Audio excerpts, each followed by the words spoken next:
Yeah, boys. Carry the thief anyhow. Idiot boy, idiot people. Every day. Now not let people get peace. Foolish people. This one is good well. Yeah, boys. I don't learn. Okay, look at it.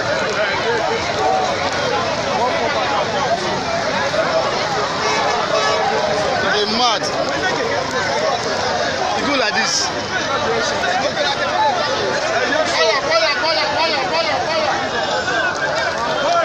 Don't worry, now go stop person. It don't die already.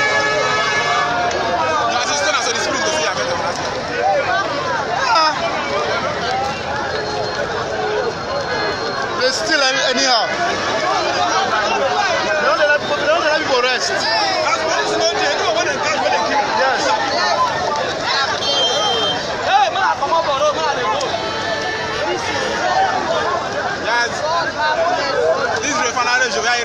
Right? Life in worry. 2 armed robbers caught and burnt alive. To death. This is justice. This is what we want. That a grace. Life in worry. Refinery junction. Furu. Caught and burnt alive. 2 armed robbers. They snatch people back. Snatch people keke. Now they grace. This is the best thing. That's how it be. That's how it be. That's how it be. Killer. Life and direct. Life and direct. Others now they go learn. This is happening life in worry. Worry City Refinery Junction. Caught 2 robbers, kill them, burn them alive. Yes. Yes. Let others learn. They catch you, they kill you. Catch you, they kill you. No mercy. They catch you, they kill you. No mercy.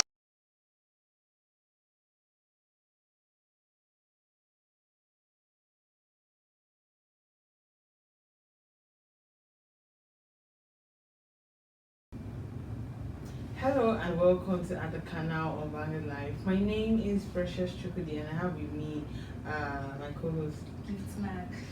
Alright, it's a good day to be doing at the canal, but still a very sad one because the level of insecurity going on in the country is really, disheartening.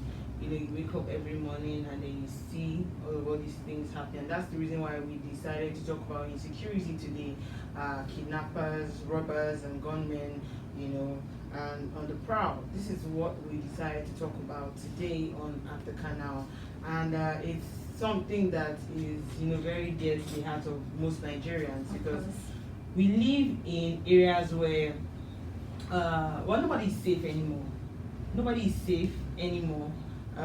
You come out of your house, you are scared that you're either going to be robbed or attacked.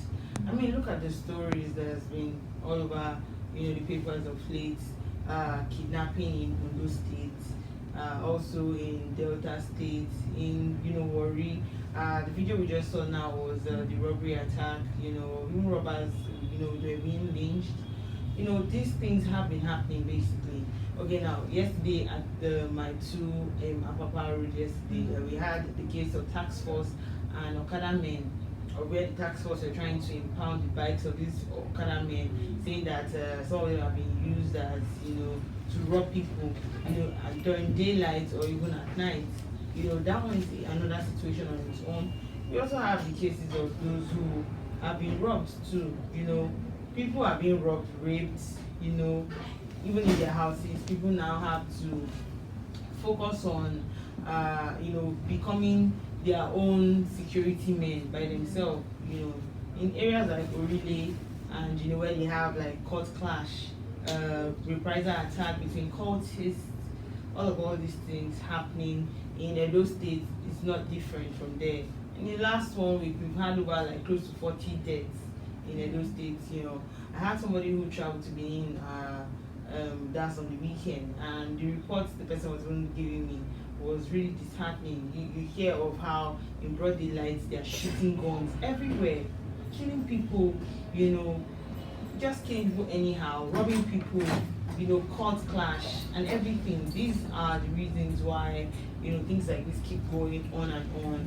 And like that, as a result of that, there are situations whereby, people just keep thinking of, now the police is not available. How do we, protect ourselves? How do we, how do we do these things ourselves? Because you check on the road to major checkpoint areas, police are not there. You know, there are places where you usually would see a police van that you say, oh, you know, when I'm coming back, I feel safe. You know that these policemen are there. You know, what do you think? They're talking about this security thing that's happening right now in Nigeria.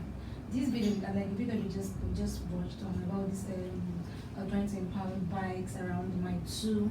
You know, talking about insecurity in that area, it is really, really high. You know, people that stay around that within that vicinity. Not even just there, in the whole country. I'm using there as a case study to be precise. Yeah. So then people that stay in that area, you know, say that security level is very, very low, where you know bikers can just snatch their bags while you're motion and the rest. I'm talking about this insecurity thing. It's not just around. You know, even in your compound where you stay.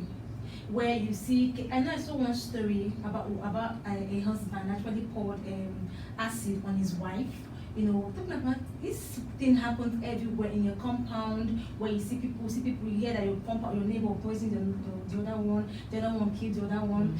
They had just a small argument, and from the small argument, there was bottle, people died, this one stabbed the other one stabbed the other. So the issue of insecurity in Nigeria is one big topic that needs to be, looked into, needs to be, look for ways to actually remedy it, because that's gone beyond what's it called, armed robbers, gunmen actually attacked me. Even in the compound where you stay, even in your homes, even at your place of work, even the bus you enter. Like, and I was in a bus one time where the conductor and a passenger were having this argument about, you say it's 300 naira and I need 250 kind of. Before we knew what happened, the passenger stood up from the bus, grabbed the out of his pocket, and he was ready to stab the conductor. That is the level of insecurity we face in Nigeria. Put into consideration the fact that there are no more police people on the checkpoints. Yeah, yes. The fact that policemen are no longer at the checkpoints where they have, at least knowing that, like you said, knowing that those police people will be at the checkpoints. Someone that wants to go out with a gun, or maybe a machete, or any tool used to extort or rob people or commit crime. Putting it in mind that police people might be here or there, or they'll keep it in their homes. They won't come out with things. Now imagine if that passenger had used that weapon on the conductor. This thing you're saying just reminded me of an incident I witnessed, and it was the fact that the driver was traffic, and suddenly the guy coming from behind hit the other car in front. And usually they came out and one of them was shouting, this car is such a new car, it's still very new, you have to fix my car. And they start fighting. The normal level would be, if there's a policeman around, he will come and then settle, and maybe one of them will go to the station, or but this one, it was fight to finish. Nobody could even get involved really, because who is going to get involved with these people?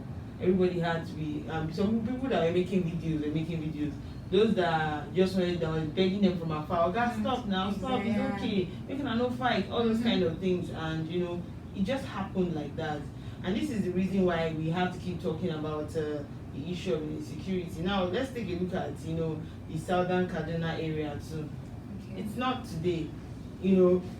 Of late we keep hearing of killings, kidnappings, and the recent one that just happened, the district head was killed, as well as his son. And this is like an ethno-religious crisis that's been going on in that area, which the government has tried their very best to ensure that there is peace in that region. But it seems like everything they keep doing, nothing seems to be working. And it just speaks so much. What exactly is going on? What exactly is going on in that area? I think the reason, one of the measures put in place to actually create peace in that region was the coffee that Erifai actually put in that area. Coffee that make people actually stay home and then maybe look for ways to actually solve the problem.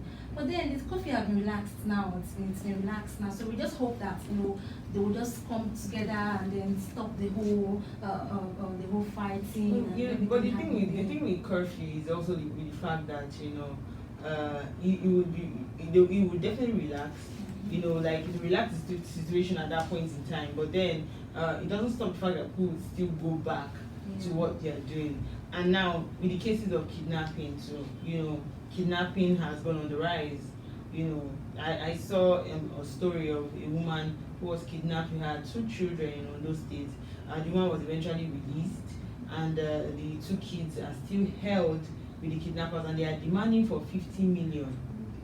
50 million naira. How do you want this woman to raise that money? Or how many people is she going to meet?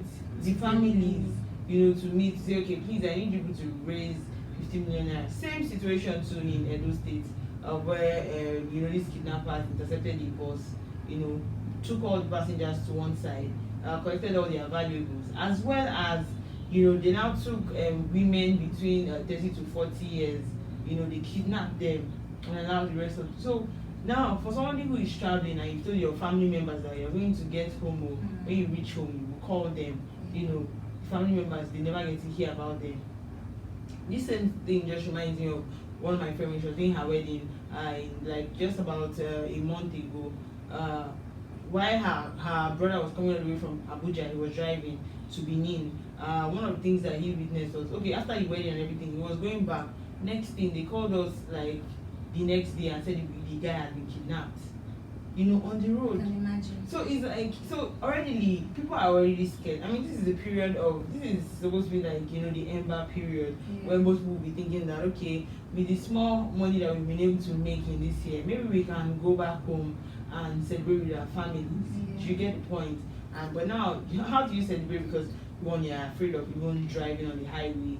You don't know what's going to happen, because these things happen both in broad daylight and at night. So some people say, oh, don't travel at night though, because that's where you see these people. But even in the day, they do these things too. It's a very, kidnapping is one thing that keeps increasing every day.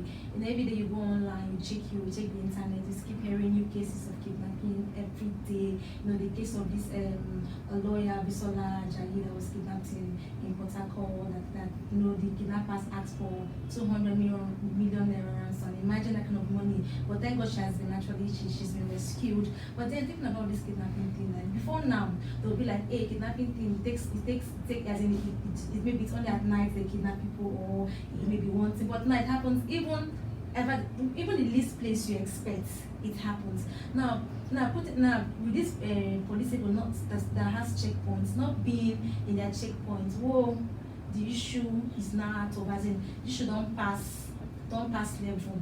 I remember them going to Imo State, right, from Port Harcourt. You meet like, in fact, I can't count, like when I traveled from Port Harcourt to Imo State, I can't count the number of checkpoints I made. In fact, at a point I get angry, I'm like, this thing is too much now, this kind of thing, yeah? But now, we pray for it, we wish for it, talking about the issues of the bullion vans and the rest. Now, but the issue is this whole, let me try to link this thing to this ASO strike thing. If you watch as one of the reasons for kidnapping is joblessness. People are jobless, people are idle, poverty. You understand? Now, this youth that are supposed to be in school, studying, are idle. And like they say, an idle man is the devil's workshop. When these people are idle, I'm not saying that those kidnappers or people committing this crime are actually youth or youth in the but of course the possibility of them being youths actually very high. But then these people being in the house, not going to school, imagine someone that should be in school studying for a test or an exam or normal lecture, either in the house, different negative thoughts will be entering their minds, and then that's why this case of insecurity is increasing, and the possibility of it increasing is still high. As long as these students are still in the house, the possibility of it will increase. And also, we don't have police people at the checkpoints anymore, and definitely the possibility of kidnapping will still increase. Now, you mentioning this whole possibility of kidnapping. Now, another thing we need to look out for is the kidnappers their victims rather. Leaving your house thinking that you're going to get to your next destination, only to be intercepted by some group of armed men, and they are saying they're taking you away to an unknown destination where you're not able to contact anybody. You don't even know where they're taking you to. Some of them are even subjected to, maybe drinking blood or various things, just so that it would be a sort of threat to those people who they kidnap, so that you feel like, oh, you drank so thing. It means that if you try to escape or run away, this is what's going to happen to you. how they are being maltreated. Sometimes they're not even felt well. They beat them. The psychological effects, of what happens to them. Some of them even witness when these kidnappers even kill some other fellow people that are also being taken like them. So the fear alone, the thought of it that it could be you, there's one story that I remember that happened recently ago, of where they kidnapped some people who were traveling in this luxurious bus and whatnot, and then they started to call all of them families member, one after the other, started saying, okay, tell your family to provide some amount of money. The ones that your family could not raise the amount of money, they were killed. And so the other ones that were there, when they would pick up the phone to call their family to say, oh, they are demanding for some amount of money, whatever it takes, some people even go as far as even selling their landed properties, just so that they can raise the money. And even at that, sometimes it's never even enough, because they ask for outrageous sum. Imagine asking somebody for 50 million naira, and the property you have maybe is in the village, and at that point in time, maybe you checked that how much they are selling property in that region now, it might not even be more than maybe 5 million. How do you raise 50 million? It's a very serious matter, like you said, the psychological trauma that the victims have to go through. Imagine when you close your eyes and all you see is when they shot somebody. That thing keeps flashing and keeps coming back. Like for a lady, for instance, how maybe there are like 5 or 4 guys in a building and they will strip you naked, play with your body, like harass you sexually, as in just bring down that pride of the woman that you have in you. And imagine leaving that place, that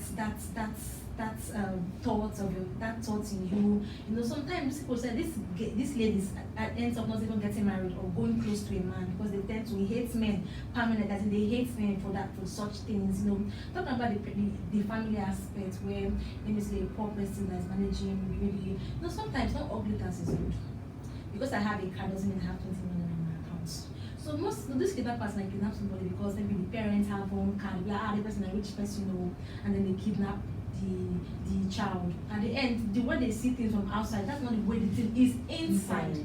You understand? And these people will not be able to raise this money. And what if you're not able to raise the money and then peradventure killed your child or your sister or whoever was abducted? Come on, that trauma of, oh God, why? Yeah? Or again, so imagine they kill that person. Be like, for the rest of your life, my dear, you will not be normal, knowing fully well that you were in a position to help save a life of a family member, and then because of money, you were not able to. Some will lead them into crime. Now I will commit this and this for this money that didn't come. I couldn't save this person's life. Now I will start kidnapping. I will kill people. Now, so many evil thoughts comes to them. So they have so many, so many effects that comes after such a scenario happens in their lives. All right, let's just go on a very short break. When we come back, we'll continue discussing this matter.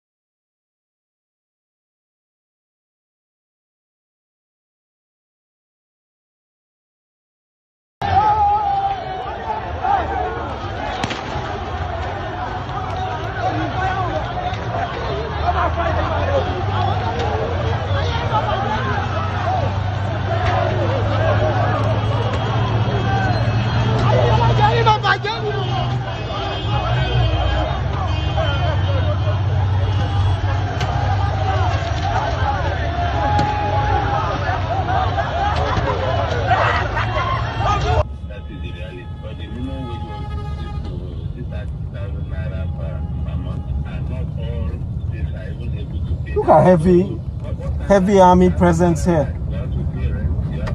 This is where they had the riots. You're not a serious person. Bureau of Statistics reported headline.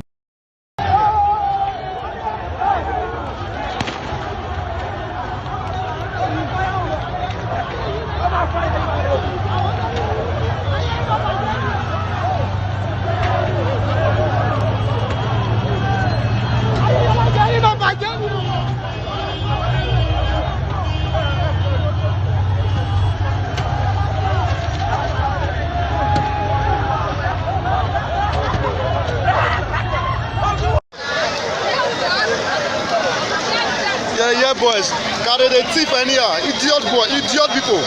Every day, na not let people get peace. Foolish people. This one e good well well. Yeye boys, na don learn.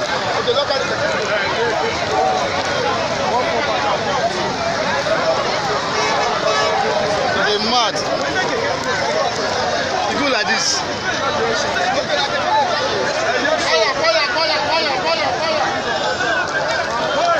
No worry, now go stop person. He don't die already.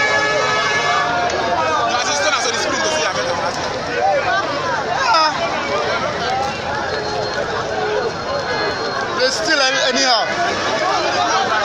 They don't let people rest. Yes.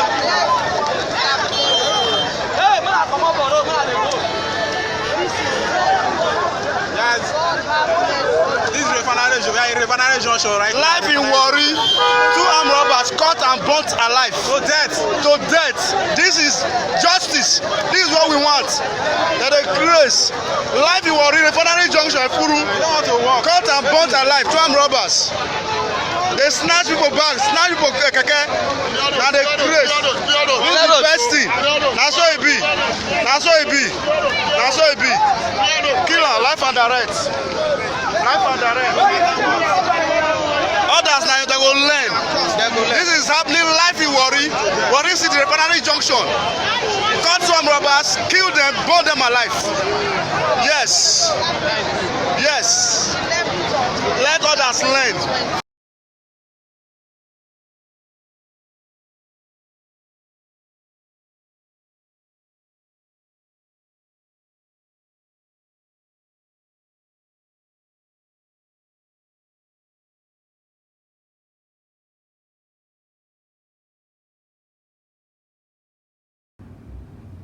All right, welcome back. And the videos you just saw is just to show some level of unrest that is going on in the country. But then let's see if we have comments. Yes, this one is coming from Opiora T. Darlington. He said, "Very good, beautiful, Opiora Darlington. Thank you very much. It's nice having you on the show." Another one from Omaga Namani. He said, "Government should try to do more in equipping and funding various security operatives and ensure that CCTV cameras are being kept at various strategic locations to aid the security agencies in checkmating the rises cases of insecurity in the country. May God help us all." Okay, that's what he said is very, very valid, and that's what we're leading with right now. The fact that the police they feel completely helpless, but this is all coming from because the police themselves are not also free from this abduction.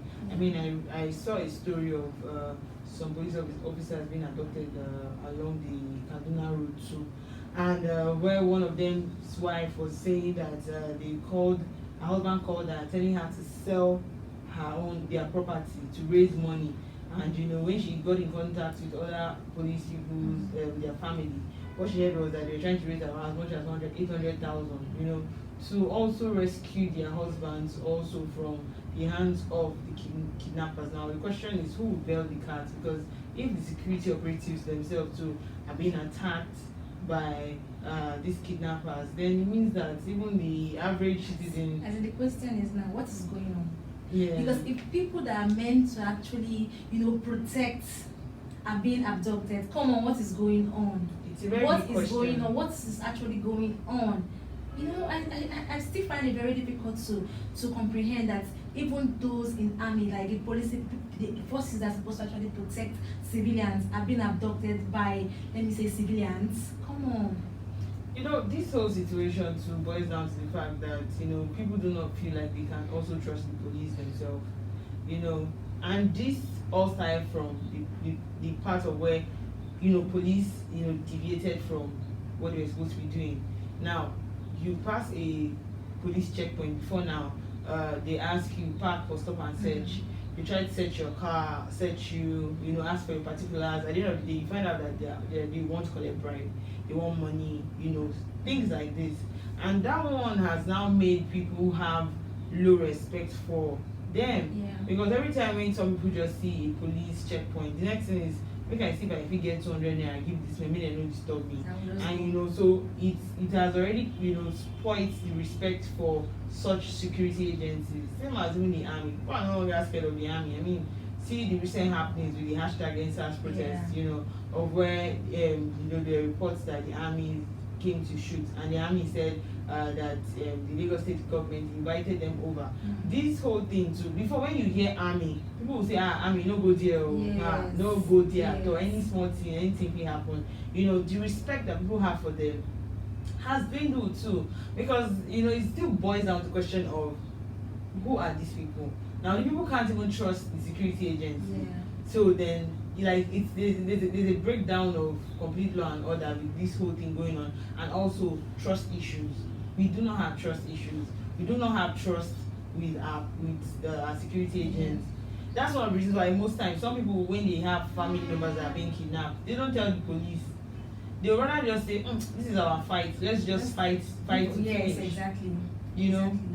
You know, one time I was in a bus where, you know, we were approaching, the bus was approaching where one military man was standing, you know, to check the bus and the rest. So we were like, so somebody was like in the bus, I better give that one, give him 15 naira pass, we they walk there.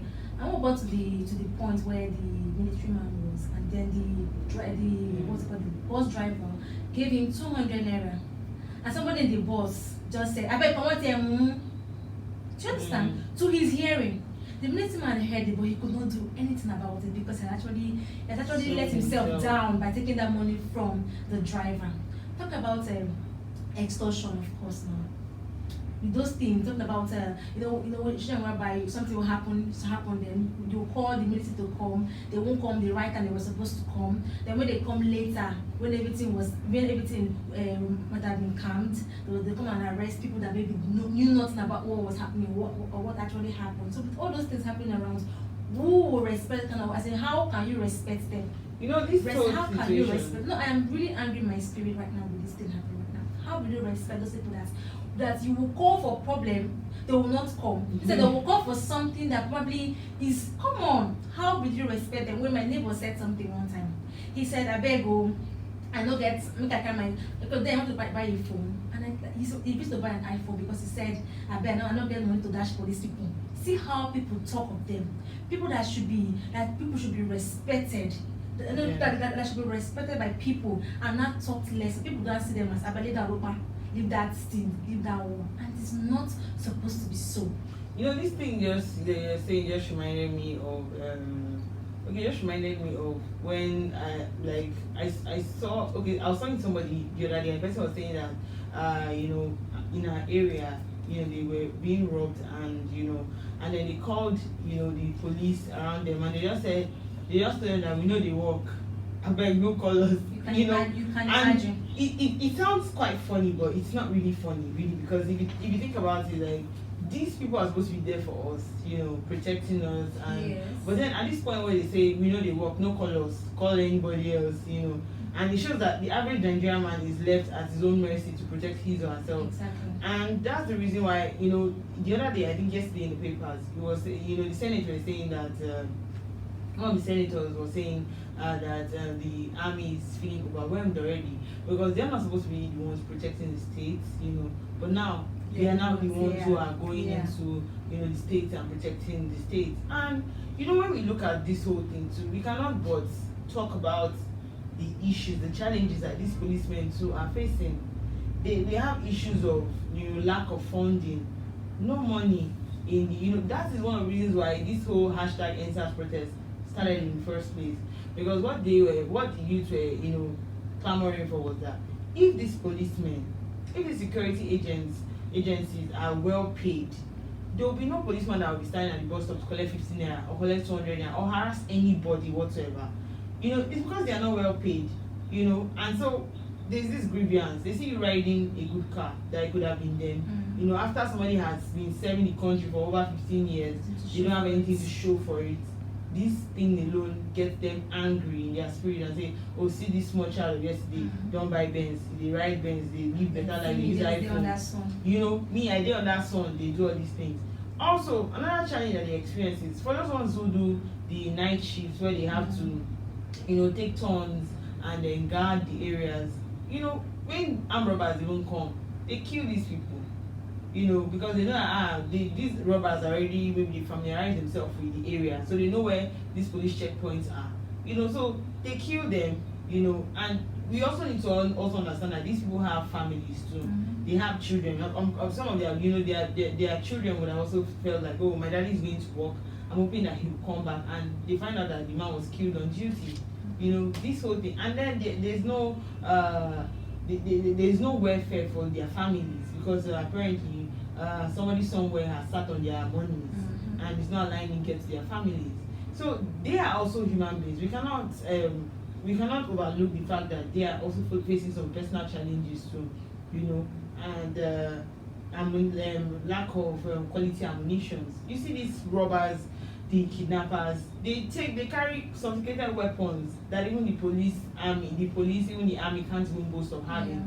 So because of that, they feel like this is a means for them to, you know. So the policeman that you give one small piece to attack would see, you know, people carrying tabor rifles and all those kind of, and want to take a run because he knows that what he has cannot even, you know, attack what is coming ahead of him. So these are the situations where, you know, I feel like some of these policemen basically, you know, they face these situations, and then that's the reason why sometimes, you know, that's one of the reasons why the hashtag INSECURITY protest was basically called there. We need to get this system reformed. We need to get these people they need to be treated well. If they are treated well, nobody would think of, you know, melting any form of anger towards, you know, the masses. Yeah, I'm talking about this. What we need right now is, yes, we need police reformation. We need them to be reformed, because because you won't say, let me say, we have a police force in Nigeria, for instance, that's actually organized to, you know, protect the citizens, protect people, and then we're saying that these people are hungry, that's why they collect bribe. These people are this, that's why they collect. These people don't have sophisticated weapons, that's why they run from things that they're supposed to face. Come on, which Nigeria at this point should be above that kind of talk. The police should be reformed. You know, they should be at least, they should, in terms of salary, increase the salary. These people are working really hard. You know, even if one or two things happen along the line, but then they are trying. They stand under the sun for hours, you know, sometimes they even sleep over at the checkpoint. It's something, but then these people are not encouraged. These people are not motivated. Let me use the right word. They should be motivated in terms of their salary, in terms of their weapons, yeah, in terms of training. Because some people will be like, police, I want to become police, and that's it. It should not be that way. These people should be properly trained. And then, you know, due to this NSAS protesting, you know, their uniforms were actually stolen by the hoodlums that actually joined the protesters to protest against this SARS stuff. Now, the first thing they should start with is to change their uniform.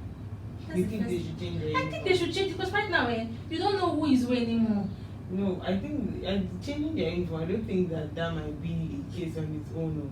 Because I know it's true that they were, you know, they were attacked, but then there should be other ways for changing their uniform. No, but as in based on from my own angle, I think they should just do something about the uniform thing. Mm-hmm. Yeah, or something. There should be something added to something. Or better still, I just feel they should do something about something. Let's know the sheep. Let's measure the sheep from the goats. There should be something about something. Anyway, they should do, but at least that's a salary. The police shouldn't be, you know, begging for 15 naira on the road. It is a big disgrace. So anything that is disgraceful. So the police should look into their salary, get their salary. Mm-hmm. Then it's high time they stop using that. Oh God, their weapon. I think you need to work on that part. So, you know, somebody was saying something that we can't be having our policemen holding AK-47 rifles on the road while they say they're trying to check people's cars and everything. And you know, it just boils down to the fact that, you know, a lot of things are just happening. Now, let's just talk of how we think that the government can basically, you know, assist these police people. Now, I think that, you know, as a result of all the things that's happened, you know, police stations need to really be rebuilt first. Because that's the first point. You know, the police stations need to be rebuilt, those places that have been destroyed, because we need them to be fixed.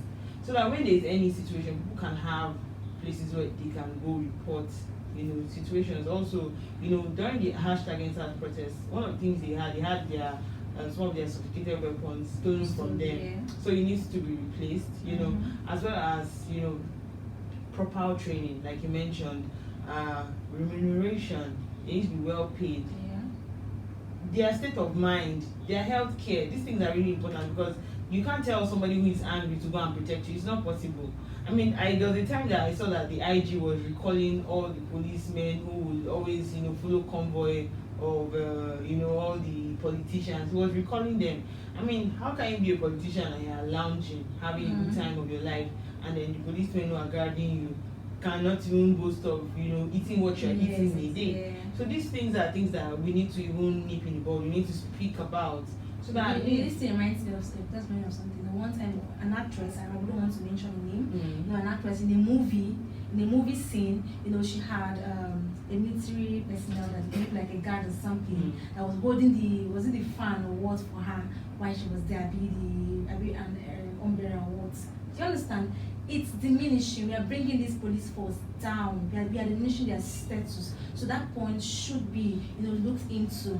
These people should be seen as in they should be respected. Now, how do we respect them? Is by the federal government, those that actually form them, to equip these people, to clean these people up, to brush them up, so the masses will end up, respecting them, appreciating them. Yeah. So like you said, the police stations need to be really, really built because the whole EndSARS protest things, some were burnt down, some were demolished, and the rest. Of course, they should look into that part and then good salary. Some oil companies, the wives are actually paid. They'll be like, you for making your husband to come to work early, for waking up, for feeding him well, to come to work. This is what will give you like an incentive or a bonus to the wife for actually helping their husband, to them helping their husbands to actually come to work. So I think the police people, they should look into something like that.